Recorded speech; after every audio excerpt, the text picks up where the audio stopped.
Join Stella Academy, Goa's best coaching for IIT, JEE and medical exam preparation. Best online learning experience only at Stella Online Courses. Call us now.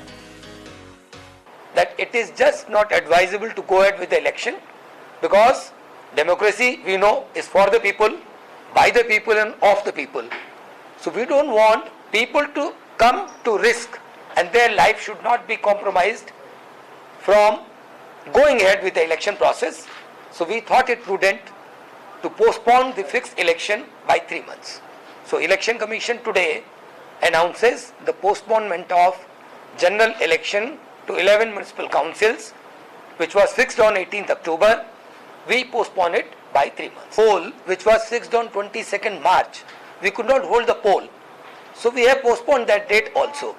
And we have not taken any fresh call when to hold that polling, which was postponed.